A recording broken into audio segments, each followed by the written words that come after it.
This video is going to be all about Cramer's rule. So before we get started, just to go over what it is, well, Cramer's rule is an alternative to Gaussian elimination.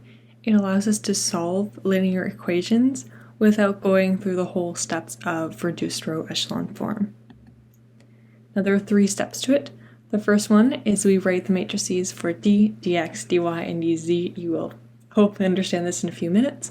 Second step is to determine the determinants of these 4 matrices.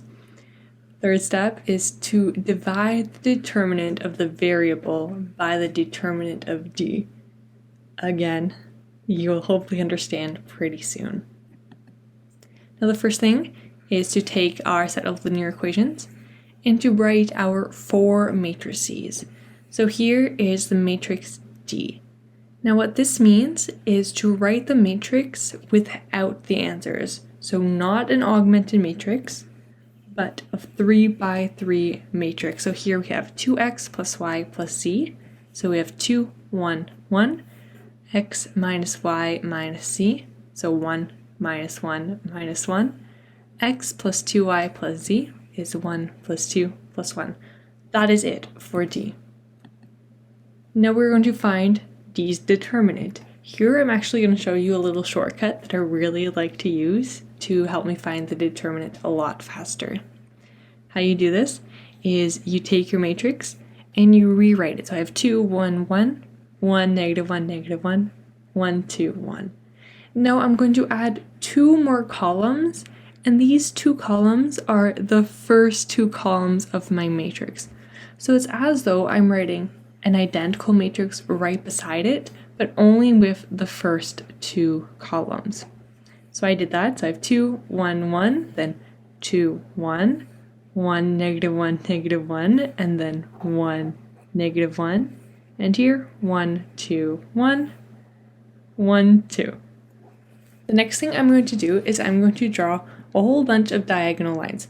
So if I start with the top left corner and I draw a diagonal line like this, and then I move on to the next one, diagonal line, and the next one, diagonal line. Now if I start at the bottom left corner, I do the same thing with 3 diagonal lines. Now what I do with each number in one of the lines is I multiply them together. So 2 times negative 1 times 1, and I just write the answer underneath. So that's negative 2. Next, 1 times negative 1 times 1 is negative 1. 1 times 1 times 2 is 2. Same thing for the other ones. So here's 1 times negative 1 times 1, that's equal to negative 1. 2 times negative 1 times 2 is equal to negative 4. 1 times 1 times 1 is equal to 1. The last thing I do is I add all 3 of these numbers together at the bottom, and I do a minus of all these 3 added together. So here it's negative 2 plus negative 1 plus 2 minus negative 1 plus negative 4 plus 1. And what I get here is negative 1 minus negative 4, which is equal to 3. So that was a super quick way of figuring out what the determinant of D is. Next thing, I do the exact same thing for dx. Now what dx is, it's again a 3 by 3 matrix, but I'm going to take my answers and I'm going to put them where my x's are. If you look here, I have 3, 0, 0. So this is usually my x column, but instead I'm replacing it by my answers, like so. Now for my y and my z, they're just normal. So I have 1, negative 1, 2, which are my y's, 1, negative 1, 1, which are my z's. Again, I find my determinant. So I have my matrix dx, I rewrite it, and remember, I write the first 2 columns again to the right of my matrix. Then I draw my diagonal lines. I have 3 here, and I have 3 here. So this only works when you have a square matrix. If not, it's not going to look nice, and you'll see that you can't really make diagonal lines properly. So again, I add my diagonals. Sorry, I multiply my diagonals. So 3 times -1 times 1 is -3. 1 times -1 times 0 is 0. 1 times -1 times 0 times 2 is 0. And again, 0 times -1 times 1, 0. 2 times -1 times 3 is -6. 1 times 0 times 1 is 0. I add my bottom together, I add my top together, and I take my bottom minus my top. So -3 minus -6 is -3 plus 6, and that is equal to 3. So my determinant for dx is 3. Again, the exact same thing for dy. So instead of writing my y's in my new matrix, I'm going to take my answers and I'm going to put them in its place. So here I have my normal x's, 2, 1, 1, and instead of having my y's, I'm going to put my answers. So 3, 0, 0. Z, same as normal, 1, -1, 1. And again, I find the determinant of dy.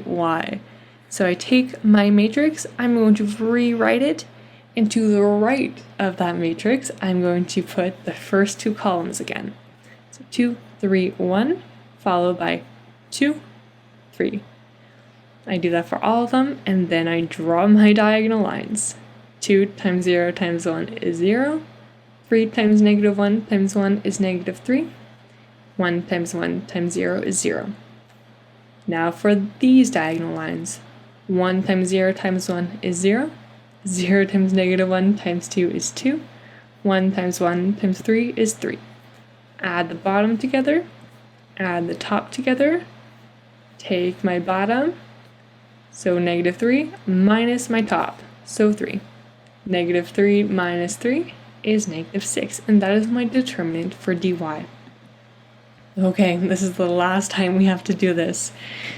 I have my system of linear equations. When I write my matrix, this time it's my z column that I'm going to replace with my answer column. So 2, 1, and instead of z, I'm going to take my answer, so 3. 1, -1, 0. 1, 2, 0. Same thing as before, I need to find the determinant. So I write out my matrix again, 2, 1, 3, and then the first two columns again, 2, 1, 1, -1, 0, 1, -1, 1, 2, 0, 1, 2. I draw my diagonal lines and I multiply the lines together. 1 times -1 times 3 is -3. 2 times 0 times 2 is 0. 0 times 1 times 1 is 0. And same thing for here. 2 times -1 is times 0 is 0. 1 times 0 times 1 is 0. 3 times 1 times 2 is 6. I take my bottom, add all these numbers together, minus my top. So 6 minus -3 is equal to 9. All right, now we are almost done. I said before that our variable is the determinant of our variables matrix divided by the determinant of d. So x is equal to the determinant of dx, which we found, divided by the determinant of d, which we also found, so that's great. Now x is equal to 3 divided by 3, so x is equal to 1. Now here, y is equal to the determinant of dy divided by the determinant of d. We found both of those, which are -6 divided by 3, and our answer is -2. The last one, we have z, and that's going to be equal to the determinant of dz divided by d.